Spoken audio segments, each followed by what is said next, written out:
And so now, last but not least, and thank you for your patience and sticking with us, Kevin. I'm really pleased to introduce Kevin Pease with PG&E, who is joining us for the first time. We reached out to Kevin specifically because he's involved in work the company is doing around a new energy source, I guess I would call it, hydrogen power. And along with that, they're part of a statewide program that was just awarded over $1 billion of a federal grant, an Arches program, which I'll provide some links to while Kevin's doing his piece. And just wanted to get a sense of, how PG&E is looking at this space. What are some of the things they're working on, kind of statewide, and just to help us on the Central Coast understand what role we might play and how this might be related to projects that are ongoing. So, with that as an introduction, Kevin, the floor is yours. Perfect. Thank you, Josh. Thanks for the opportunity to be here. Again, Kevin Pease. I'm a senior gas engineer in PG&E's greenhouse gas emission strategies team. We can go next, and one more. So just a couple quick words about PG&E, and then I'll give an overview about Arches, the Alliance for Renewable Clean Hydrogen Energy Systems. And I think I have the next two bullets there kind of mixed. I think I'll then talk about a project in Calistoga that will be powering Calistoga for planned power outages with hydrogen fuel. And then we have another project we're calling Hydrogen to Infinity. It is a pipeline test loop for testing hydrogen blends with natural gas. And yeah, that's the general overview. Really high level on what PG&E is working with in the space of hydrogen as a clean fuel. So we can go next. So PG&E has a few quick facts here. Northern California, dual fuel utility, gas and electric. In addition to what you see on the slides there, we delivered 96% greenhouse gas emissions-free electricity in 2022. So that's a great start. We do, however, deliver a lot of our energy in the form of gas, and so there's room for improvement in decarbonizing. We lead the industry in rooftop solar installations, EV adoption, and grid level energy storage with our Elkhorn battery that uses Tesla grid level energy storage. And yeah, so generally doing great things on the electric side and kind of beginning our journey in decarbonizing the gaseous fuel that we deliver. We can go to the next slide. So there is an opportunity from the federal government for funding to build what they're calling regional hydrogen hubs. So there's $7 billion that's going to be granted to 7 different regional hydrogen hubs. There was an application process last year. There was a team of organizations that came together in California. This is branded Arches, the Alliance for Renewable Clean Hydrogen Energy Systems. This was really spearheaded by the University of California Office of the President, as well as the Governor's Office of Business and Economic Development. PG&E participated in kind of early stages of this. We're still a member of Arches.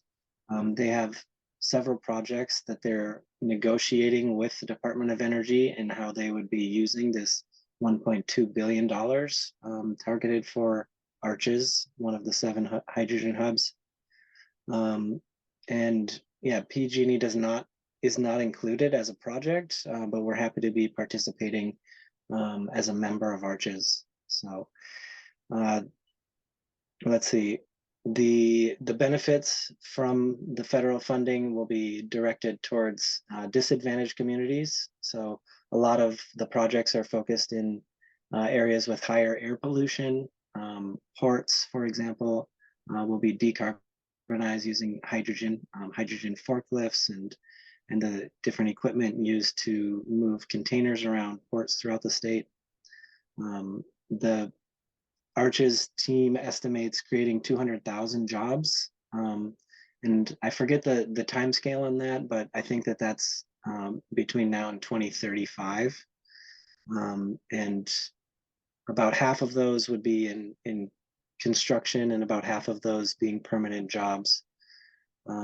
They're estimating almost $3 billion per year in economic value.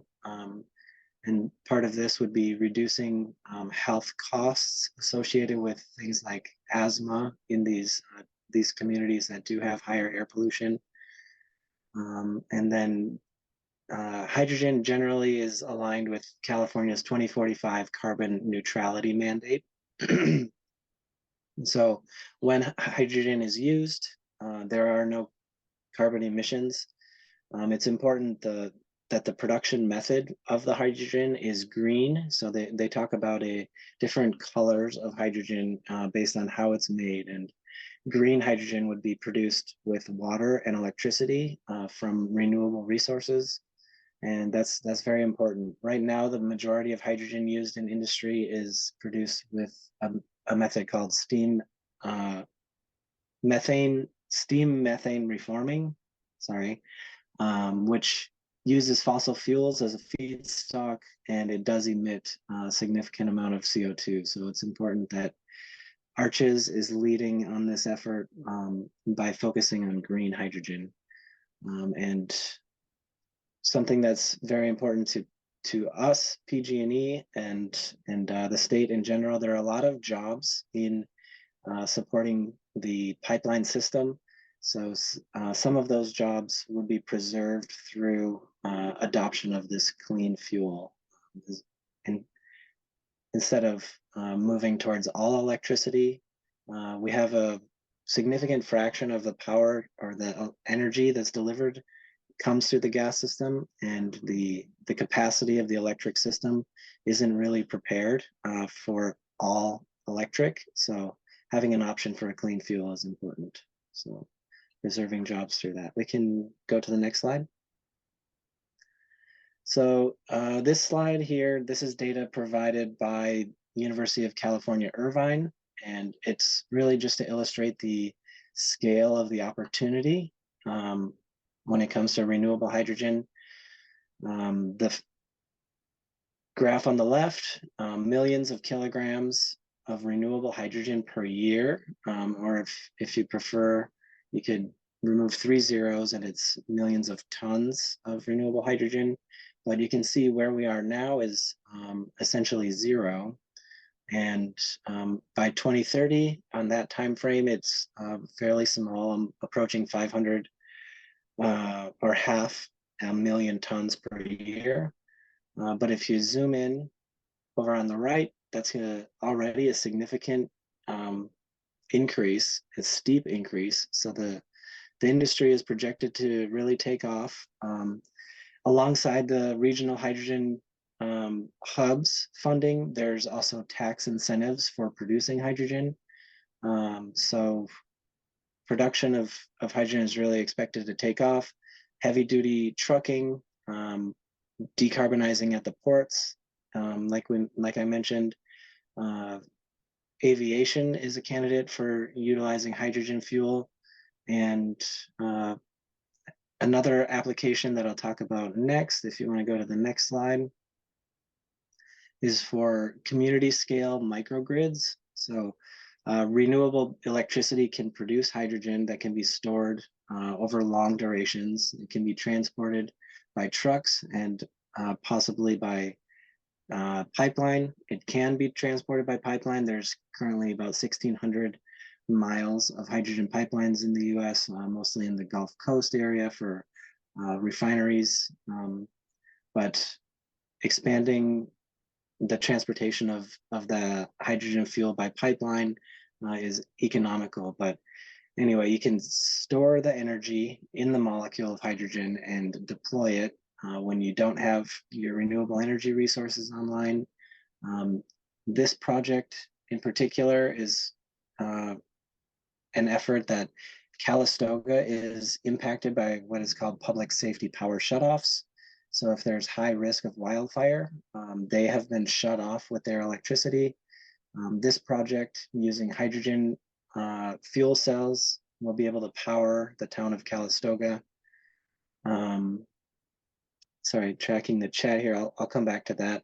But the project will be able to power the town of Calistoga and their 2,000 electric customers for 48 hours on clean hydrogen. And they will then not be impacted by the public safety power shutoffs, improving the safety of their community, and yeah, clean option. This was requested by the California Public Utility Commission to do something that's cleaner than diesel. And this was the winning bid. So hydrogen project coming into PG&E territory. And I can move to my last slide. So this is our project we call Hydrogen to Infinity. Hydrogen to Infinity because this is a test loop. So a lot of research has been done on distribution pressure pipeline projects for blending hydrogen into natural gas systems as a way to reduce the carbon intensity of the natural gas system. Less work has been done at high pressures, and so PG&E is planning to take this on for the industry, inviting other utilities to participate in this project. There are certain integrity issues that can be addressed and should be investigated and understood fully before we would blend hydrogen into the system. There's a phenomenon called hydrogen embrittlement that can cause the steel materials in pipelines to be more prone to rupture. So this project here is really to understand on a fundamental level, supplementing what's been done on lab scale to bring this full scale online test loop, the impacts of hydrogen on the materials, how that will inform maintenance practices, cadences, inspection requirements, making sure that inline inspection tools will be capable of detecting anything in the pipe that needs to be remediated. Our partners for the project are on the left. NCPA, Northern California Power Agency, they have a tier 1 project with the Arches group where they would be producing hydrogen from electrolysis, that's water and power into hydrogen. So they are likely going to be getting some portion of that federal funding. They would be handing over the fence to us. In the city of Lodi, they have their Lodi Energy Center. They would hand hydrogen to us to run through this test loop for us to be training our workforce, studying the impacts of hydrogen. We have finished a feasibility study, and this year we're working on the engineering design with GHD engineering firm. We've also consulted with UC Riverside. They have a research program focused on hydrogen. This is located in the city of Lodi. They have a wastewater treatment plant at the same site that they have wastewater that can be treated and have zero impact to the local water supply for this hydrogen production. Siemens, they have installed already a hydrogen and natural gas blend turbine at NCPA's power plant. And they will also be providing the electrolyzers to produce the hydrogen. And Rosen Group is our partner in inline inspections. So again, making sure that we're able to detect any flaws small enough that would be of concern for us in integrity management of the pipeline. So we are filing an application with the CPUC in March, along with the other 3 gas utilities in the state. They are proposing projects to address end use I guess, end uses and distribution pressure pipeline materials. And PG&E's project will be focusing again on high pressure transmission steel materials. So this is, yeah, just very high level what's happening with hydrogen in the state, with PG&E, and overall the really big opportunity from an economic standpoint. We can go to the next. That's just a thank you. Yeah, so thank you all very much. Happy to take any questions. Thank you, Kevin. Yes, that was great. And it is a big topic. Like with all of the speakers tonight, we could have a whole session on any one of these. But I think the award of the Arches program in California, and just that, you guys are actively working on this. Well, I mean, I know there's interest on the Central Coast, and the convenings we've had a couple with this group, and then with our colleagues up at Santa Cruz Works. Um, there's a strong interest in what this represents, and so having a this presentation, and know that PG&E is focused on it, and just have a point of contact with you, and for any follow-up stuff is great. I see there were some discussions or questions that have come up, and if you want to take any of those. Sure, I can take these. So this might have been from you. Is hydrogen as Oh yeah. problematic or more problematic or dangerous than other gas? So compared to other natural gas, it does have a wider range of flammability. So we would need to make sure that we have early leak detection and good ventilation. There it has a lower energy content per unit volume. So marginally will take longer, for example, to boil a pot of water. I think it's less, it's about maybe 5% extra time on that. Somewhere in there is what I understand. We're talking about a 20% hydrogen blend with the natural gas. But is, the experts in academia seem to believe that these are all manageable concerns, and so we need to be educated and prepared for them. And part of our project is to have a public education center to show the public how hydrogen is going to be able to decarbonize our energy system, show that it can be done safely. And there are other utilities that do have hydrogen in their natural gas system already. For example, Hawaii Gas, they already include about 15% hydrogen, and they have not had any issues, and they've been operating that way since I believe the 70s. So yeah, there is precedent. It's supported by the federal government. It seems like a lot of Europeans are moving in this direction, and throughout the world, generally, hydrogen is seen as a good energy storage and fuel medium. So, Okay.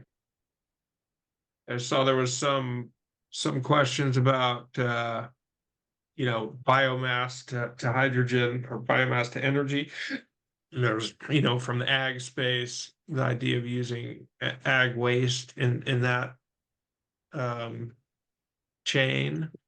And I know there's work happening with like forest waste and stuff like that. Is that part of what you guys are involved in, or you're primarily involved in using the so gas?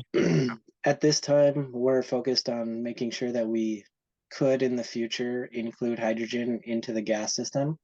Um, we definitely think that from ag waste you can make hydrogen. We understand that that is happening. Um, Startup companies are working on this.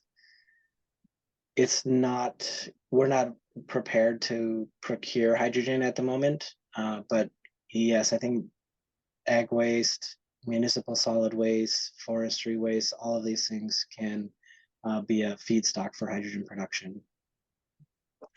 I see That last. next. Next question, maybe, would pipelines transport gaseous or liquid? And the answer is gaseous hydrogen. So right now our focus is on blended with natural gas. There may be a future where there's dedicated hydrogen pipelines. But yeah, I don't think that there's really any liquid hydrogen pipelines, at least not that I'm aware of. Okay. Well, great. Well, thank you very much, Kevin. And yeah, like I said, we will stay in touch with you now that we have this connection. You'll probably be hearing from Monterey again, and really appreciate you making the time to be here. Yeah, my pleasure. Thank you.